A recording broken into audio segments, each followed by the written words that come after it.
While my video series 74, we have started discussion on shareholders funds.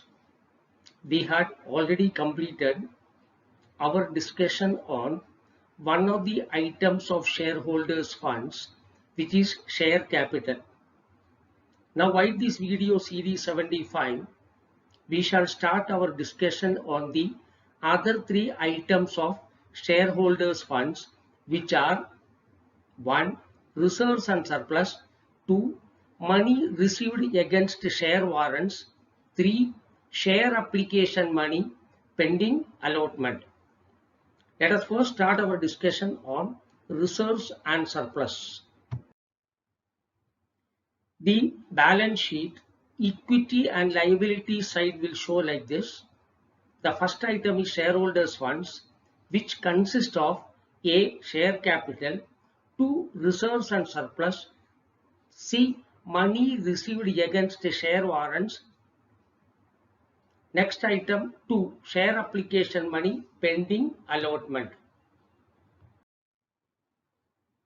First, let us understand what is meant by a reserve. A company may set aside a part of the profit generated as reserves to provide for certain future needs like growth and expansion, or to meet expenses like redemption of preference shares, debentures, etc. Reserves are the appropriations of profit to strengthen the financial position of the business. That means a part of the profit generated by the business is retained either to meet certain future expansion needs or to meet the payment of preference shares, debentures, etc. Retention of profits in the form of reserves reduces the amount of profits available for distribution among the owners of the business. As a part of the profit is retained as reserve, only the balance profit available will be available to the shareholders by way of dividend. The reserve is shown under the head reserves and surplus on the liability side of the balance sheet after capital. We have already seen the balance sheet. The first item is a share capital followed by reserves and surplus. Now let us understand what is meant by surplus. In accounting parlance, the term surplus in the profit and loss account is used to refer to the credit balance in the profit and loss account after providing for dividends, bonuses, provision for taxation and general reserve. It is the credit balance of the profit and loss account statement which will be transferred from profit and loss account statement to surplus in the balance sheet. Like the capital, the surplus is also a liability of the company to be paid to the shareholders when the business is wound up. Surplus is defined as the balance in statement of profit and loss disclosing allocations and appropriations such as dividend, bonus, shares and transfer to reserve or transfer from reserve, etc. There are different types of reserves. Let us understand what are the types of reserves. The first one is capital reserve.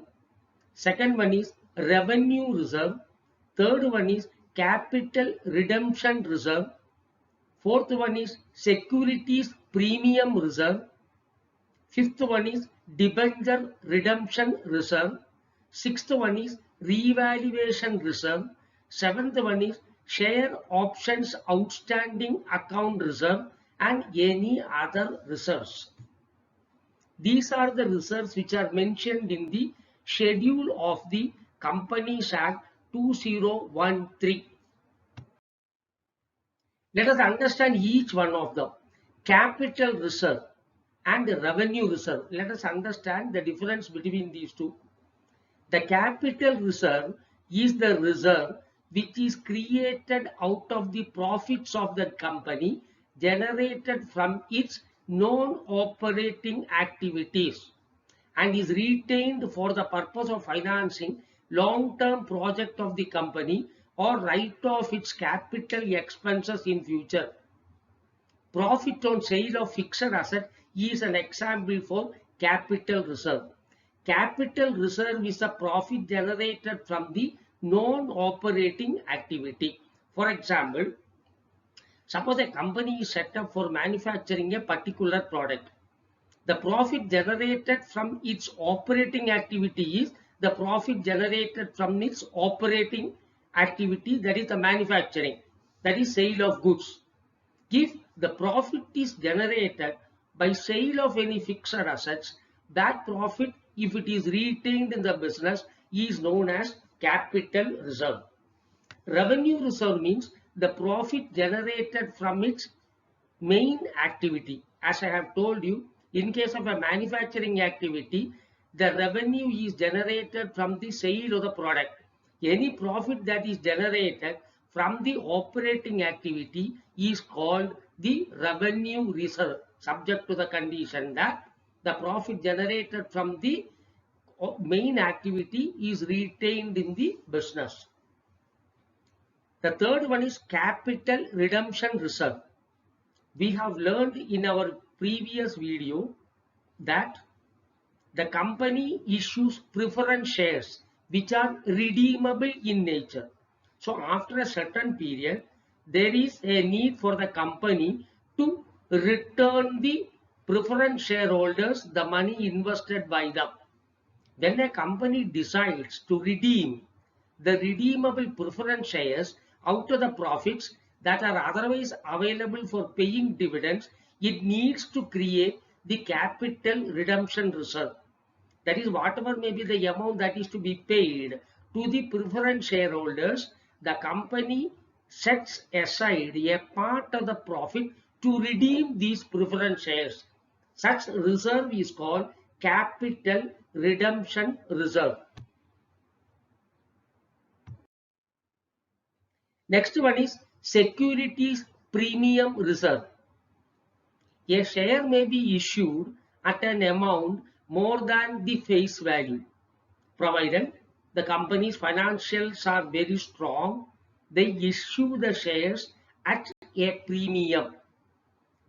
It is the case of shares at premium. For example, a share whose face value is rupees 10 may be issued at rupees 15. Here the premium is rupees 5 per share. According to Companies Act, the amount of premium comes under the head securities premium account. Share premium is a capital receipt. So in this case, the rupees 10 will appear as share capital and rupees 5 will appear as security premium reserve.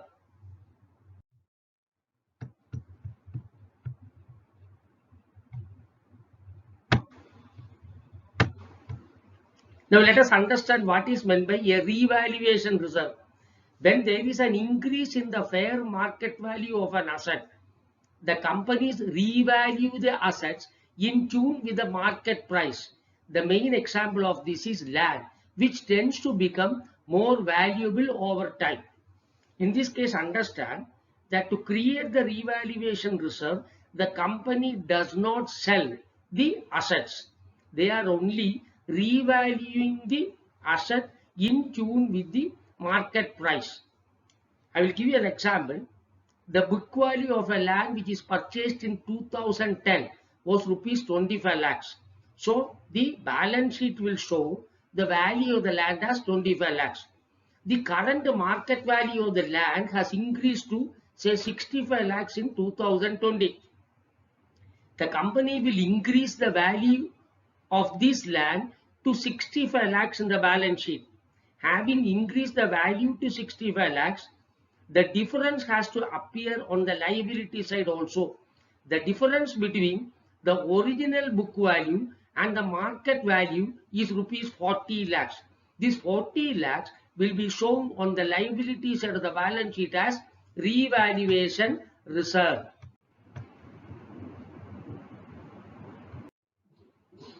Now let us understand what is meant by share options outstanding account.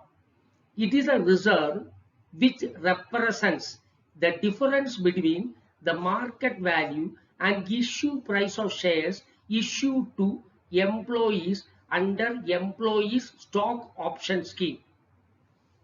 Say for example, if the shares are issued to employees at rupees 80 per share, where the market price is rupees 100 per share, the difference of 20 should be credited to this reserve. Now let us understand what is meant by a general reserve. When the purpose for which the reserve is created is not specified, it is called general reserve. It is also termed as free reserve because the management can freely utilize it for any purpose. That is, a reserve which is not earmarked for any specific purpose is known as the general reserve. Now let us understand what is meant by specific reserve. Specific reserve is the reserve which is created for some specific purpose and can be utilized only for that purpose. Examples are dividend equalization reserve, workmen compensation fund, investment fluctuation reserve, debenture redemption reserve are examples for specific reserves. So a part of the profit will be created as a specific reserve to meet certain earmarked expenses. What are the new guidelines for reporting debit balance in profit and loss account to be a part of reserves and surplus? Previously, the debit balances in the account was shown under the asset side as losses. Now the new guideline stipulates that the P&L account debit balance also should be shown under reserves and surplus. The earlier prescription of the item miscellaneous expenses to the extent not written off has been done away with in the Companies Act 2013. A debit balance in the P&L account need to be shown as a negative figure under the head surplus. Such negative figure, which is a loss, would be adjusted against the balance in the reserves and surplus. If the resultant balance becomes negative after such adjustment, that is, the loss is greater than the reserves and surplus, still the figure under the head reserves and surplus would be reported in the negative in the liabilities column of the balance sheet. Let us look at an example. This company's last 3 years performance is given, total revenue, profit before tax, tax expenses and profit. In the year ending 31/3/15, the company made a profit of 617. That 617 is added to the balance sheet under the surplus column to the opening balance. So in the opening balance, there is a surplus 2616. Add the profit generated because it is a credit balance, and the closing balance of surplus will be 3287. Now for the year ending 31/3/16, there is a debit balance in the P&L account, which means the company incurred a loss of 156. Now the last year's closing balance of 3287 has become the opening balance of the 2016. There the 156, which is the debit balance in the P&L account, is deducted from the opening balance and the closing balance becomes 3131. Now for the year ending 31/3/17 also, the company had a debit balance in the P&L account to the tune of 4210. Now the closing balance has become the opening balance of 2017. Opening balance of the surplus is 3131. From there, the debit balance in the P&L account 4210 is deducted and the closing balance of the surplus becomes negative at 1079. This is based on the latest prescription that the debit balances in the P&L should be set off from the reserves and surplus. Now, there are certain rules with respect to reserves and surplus as per the Companies Act 2013. Let us understand what are all those things. First one, dividend cannot be paid from any reserve other than free reserve. Free reserve means the general reserve. That is the reserve which is not earmarked for any other purpose. So the dividend can be paid out only from the general reserve. Second one is set off the previous year's losses and depreciations, if any, not provided for from the current year profit before declaring dividend. That means a company cannot declare dividend if they had accumulated losses or depreciations which are not provided for in the last year. Only after setting off those things, a balance, if any, is available, that only could be utilized for the purpose of paying the dividend. The next one we have seen, the debited balances in the P&L account should be adjusted against the balance in the reserve and surplus even if the figure becomes negative.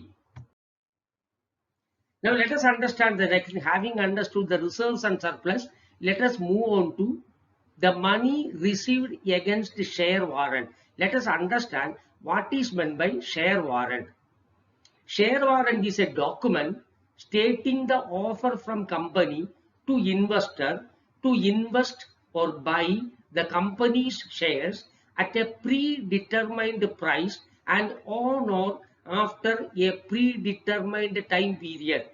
This means that it is not similar to issue of shares, as the shares have not been allotted yet.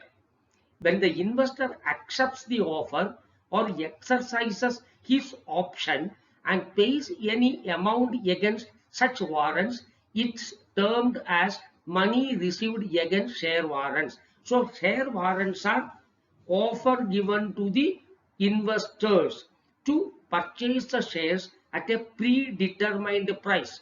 They are not share capital.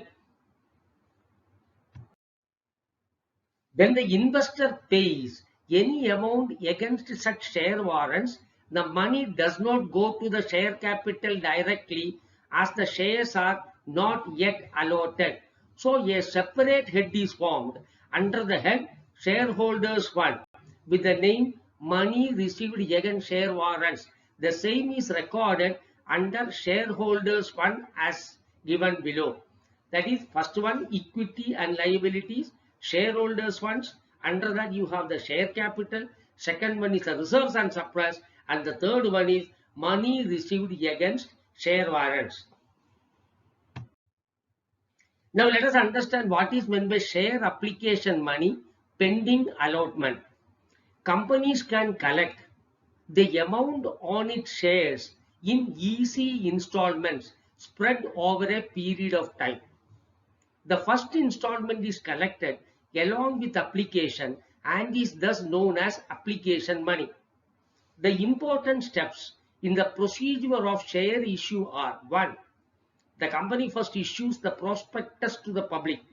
Prospectus is an invitation to the public that a new company has come into existence and it needs funds for doing business. When prospectus is issued to the public, prospective investors intending to subscribe to the share capital of the company would make an application along with the application money.